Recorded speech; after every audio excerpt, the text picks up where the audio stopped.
everybody, welcome back to my channel. I am Aphrodite, aka Madam Suave. If you are new here, I would like to welcome you to the community. Be sure to check the description box below and like, comment, share, and subscribe if you feel called to.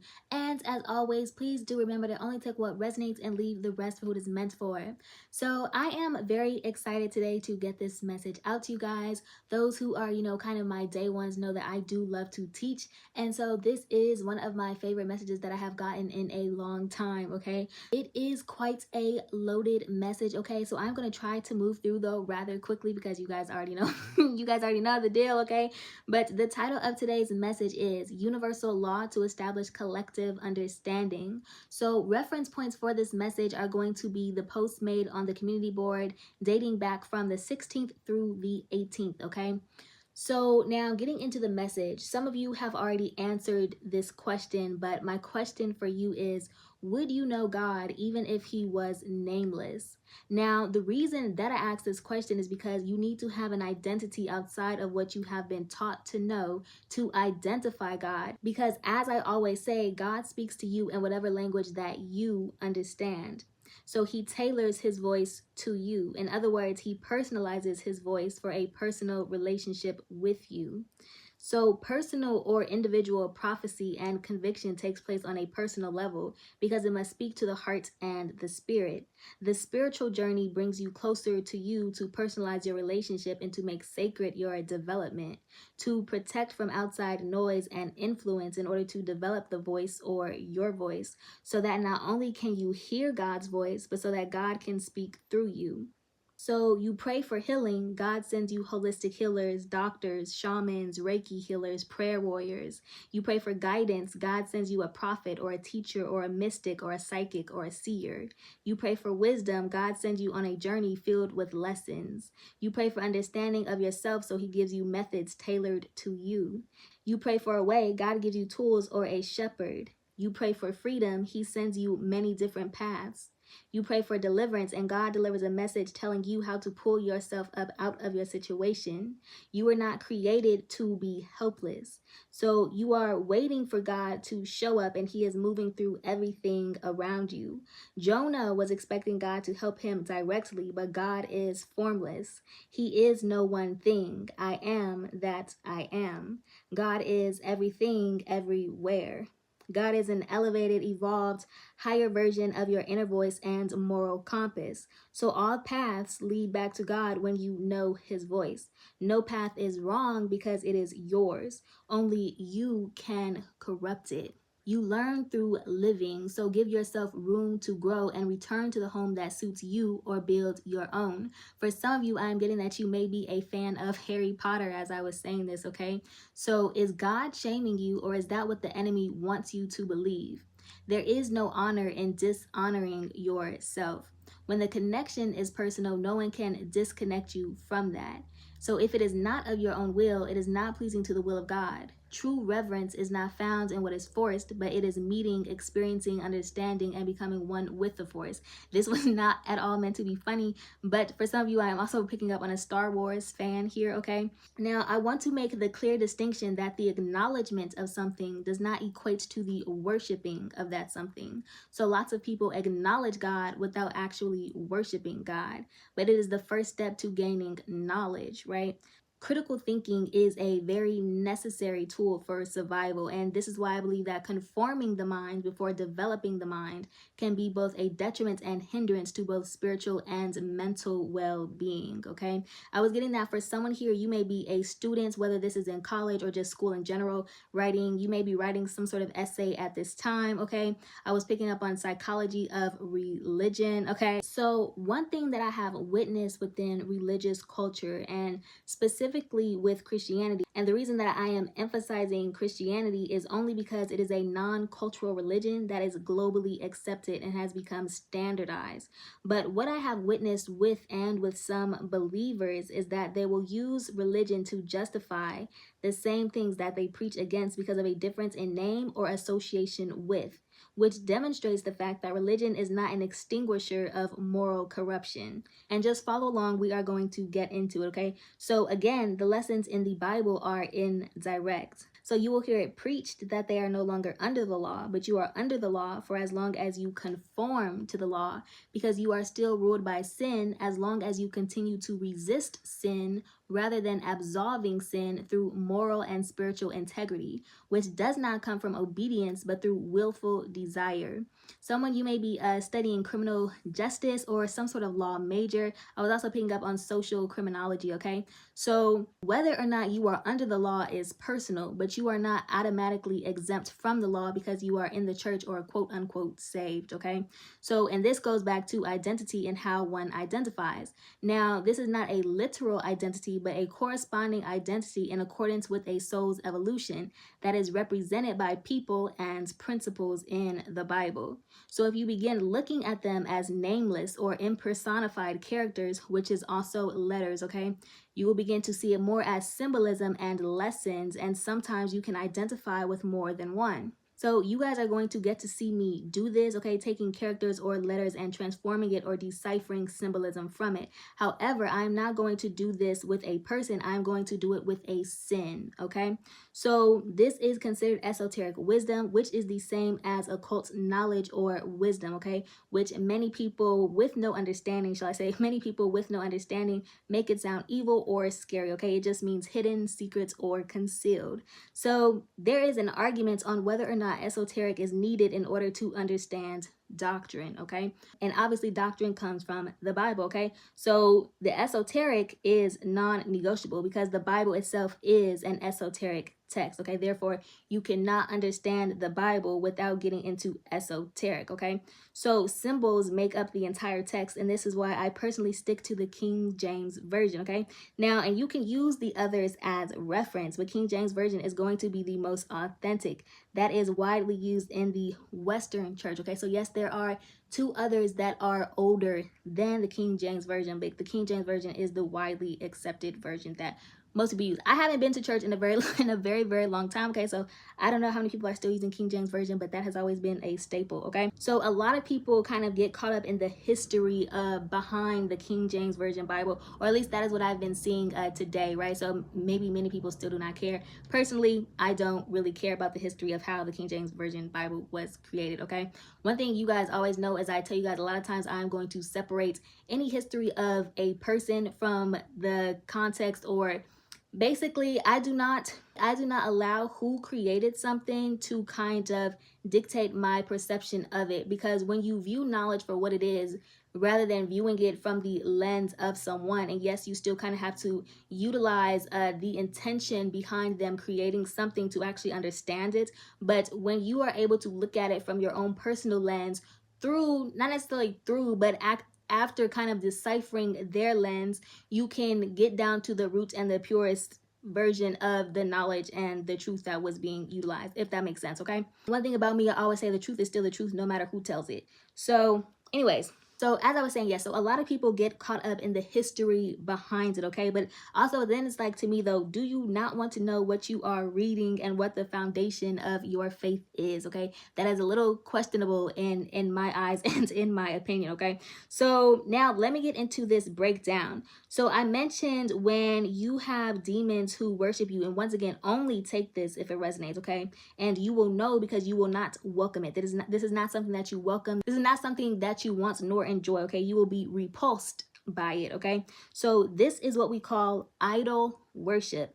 Now, and think about it, I'm saying idol as in I-D-O-L, okay? Idol worship. However, they also mention idol worship in the Bible, spelled I-D-L-E. Now, so I'm going to get into this word idol, I-D-L-E, okay? Okay, I'm going to read off some definitions here. So, idol of an engine, hold on. Okay, so idle of an engine runs slowly while disconnected from a load or out of gear. So remember when I said, not all you guys are going to remember this, but many of you will. Okay, so remember when I said your chakras are like gears, okay, which represents your evolution, okay? It also means to move aimlessly or lazily, characterized by inaction or absence of significant activity, especially of a threat or boast without foundation.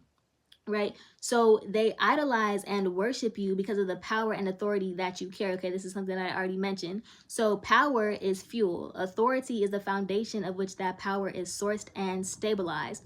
Think canal, channel, everlasting, infinite stream, or living water. So this is sourced from God and the creation of your soul with intention, which is your identity. So now let's talk about the word or the sin idolatry, okay? So now we are going to break this down into idolatry, okay?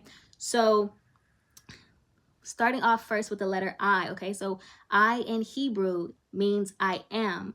Okay, so I am is going to be identity and source, or identity in God, okay? And keep in mind and remember that word entity is included in identity, okay? Whew.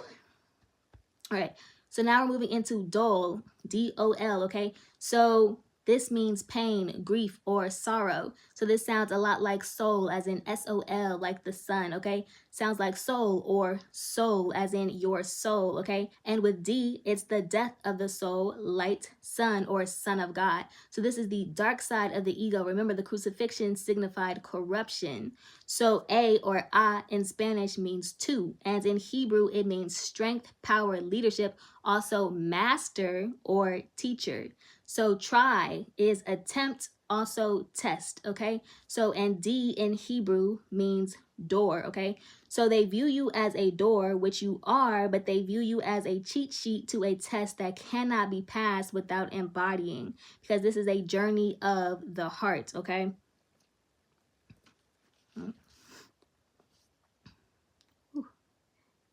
Now, an idol is an image or representation of a god used as an object of worship, a person or thing that is greatly admired, loved, or revered. And think rev like an engine, which requires power. So a demon does not have power. Power must be given. So there is no conscious activity. Think Christ consciousness, okay? All actions are a reaction. So they fear your power and can recognize it, but do not revere your power nor God, okay? So they desire your power, so they attempt to siphon it either through your authorization or attempting to superficially replicate what your power produces, which they fail to do because they cannot produce, okay? There is no raw material, no soul, and no source. And when they fail to do this, they resort to attempting to get your authorization by pulling you out of your position of authority.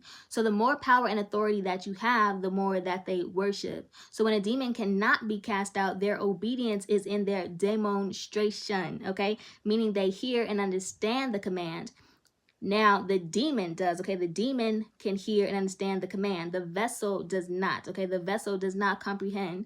So to sum it up, idolatry is replacing something that you give value where your soul should be, right? So this is moral corruption. So it is anything to overcompensate for a lack of or the absence of your soul and identity, okay? So this is now a vacancy, right? So this is why idol worship is spoken against as insincere. When I say idol worship, I mean I-D-L-E, worship, okay? Is spoken against as insincere. So no, imitation or quote unquote inspiration with no integrity is not flattery. It is invasive, perverse, insincere, irreverent, and violating, okay? So now the question is, how do you know if someone can be healed or delivered or not, okay? So this goes back to receptivity. And by receptivity, I mean by the penetration of the truth, okay? Emphasis on the truth, okay? So you got to know the truth in order to convict someone with the truth, okay? And truth is power.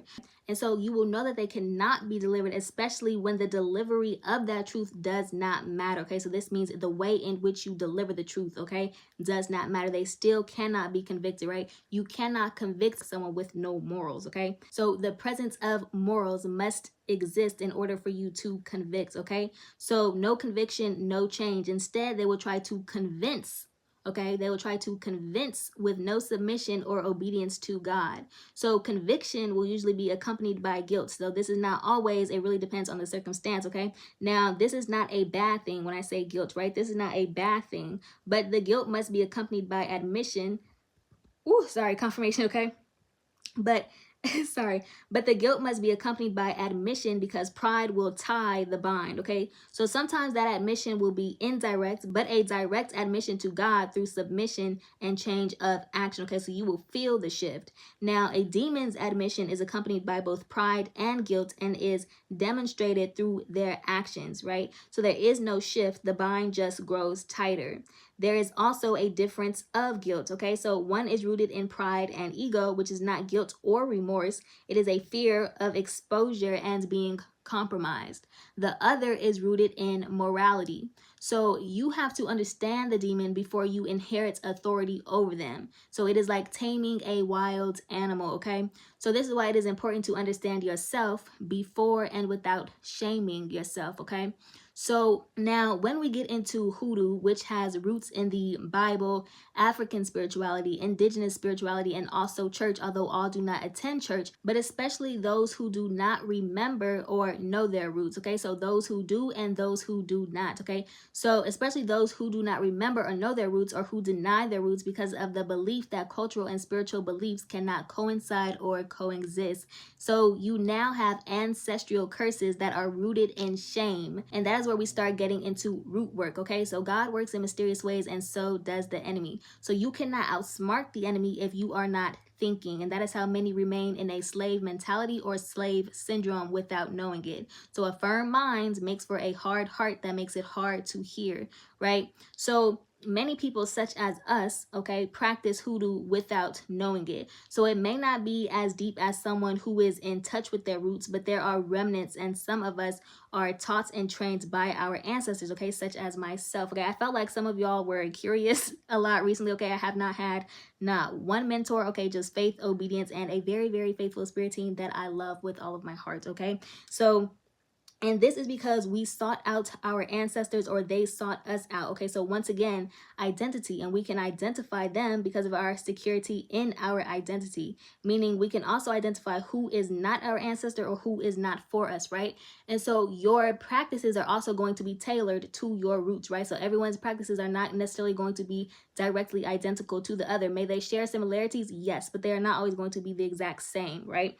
So if someone tries to practice something where there are no roots, they may get rejected by the spirit realm, or it will backfire because there is no foundation or lifeline. So you pretty much just fall into the abyss and fall prey to a plethora of spirits because you have no protection, okay? So just because someone had a bad experience does not mean it's going to be everyone's experience. So usually when people say that they couldn't handle something, it is because it isn't in their bloodline. There's a lack of spiritual development, some sort of lineal curse or karma, bad or evil intentions, lack of respect, no connection, etc., right? So you need a strong foundation for literally anything. And also to understand that knowledge itself isn't inherently corrupt just because a corrupt soul misinterpreted and used it for corruption, right? So anything can be weaponized when that is your intention, and the mind is one of the greatest weapons. So everything is intention, okay? Even the Bible, and pure intention is what unveils pure revelation. So a revelation with impure or no understanding is not a revelation. It is a misinterpretation and a projection, okay?